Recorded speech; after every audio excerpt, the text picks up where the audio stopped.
സമ്പത്ത് കൈകാര്യം ചെയ്യേണ്ടത് ഒരു പക്ഷിയെ നമ്മൾ നമ്മുടെ കയ്യിൽ പിടിക്കുന്നത് പോലെ ആയിരിക്കണം. നമ്മുടെ കയ്യിനുള്ളിൽ ഒരു ചെറിയ പക്ഷിക്കുഞ്ഞിനെ നമ്മൾ പിടിച്ചാൽ അത് വല്ലാതെ അത് ടൈറ്റാക്കിയാൽ ആ പക്ഷി ചത്തുപോകും. കൈ തുറന്നു വെച്ചാലോ അത് പറന്നു പോവുകയും ചെയ്യും. ഇതുപോലെ തന്നെയാണ് നമ്മൾ കുടുംബത്തിൽ അല്ലെങ്കിൽ നമ്മൾ ജീവിതത്തിൻ്റെ എല്ലാ മേഖലകളിലും സമ്പത്ത് കൈകാര്യം ചെയ്യേണ്ടത്.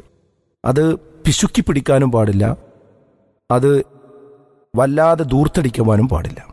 വിശുദ്ധ ഖുർആൻ പറഞ്ഞു നോക്കൂ നിങ്ങൾ, വല്ലദീന ഇദാ അൻഫഖൂ ലം യുസ്രിഫൂ വലം യഖ്തുറൂ വകാന ബൈന ദാലിക ഖവാമ.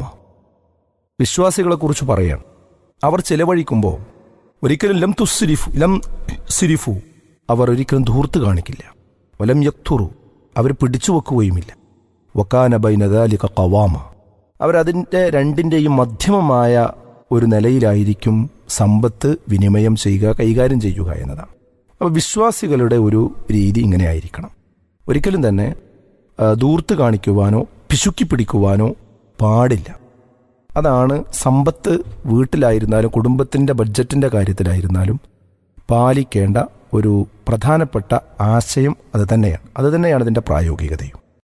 പീസ് റേഡിയോ സ്നേഹക്കൂട് പരിപാടിയിൽ നിന്നുള്ള പ്രസക്ത ഭാഗങ്ങളാണ് നിങ്ങൾ ഇപ്പോൾ കേട്ടത്. ജീവിതത്തിൽ പ്രയാസങ്ങളും സങ്കടങ്ങളും ഉണ്ടാകാത്ത ഒരാളുമുണ്ടാവാനിടയില്ല. എന്നാൽ സങ്കടങ്ങൾ പങ്കുവെക്കാനും പരിഹാരം നിർദ്ദേശിക്കാനും ആരെങ്കിലുമുണ്ടെങ്കിൽ എന്തൊരാശ്വാസമായിരിക്കും. നമ്മേക്കാൾ കൂടുതൽ കഷ്ടപ്പെടുന്നവർ ഉണ്ടെന്നറിയുമ്പോൾ നമ്മുടെ വിഷമങ്ങൾ പലതും നിസ്സാരമായും തോന്നാം. സങ്കടങ്ങൾ പങ്കുവെക്കപ്പെടുമ്പോഴേ പാതി വിഷമം പരിഹരിക്കപ്പെട്ടുവെന്ന ആശ്വാസം വന്നുചേരും. പക്ഷേ അതിന് പറ്റിയ ഒരത്താണി കിട്ടുന്നില്ല എന്നതായിരിക്കും നിങ്ങളുടെ പ്രശ്നം.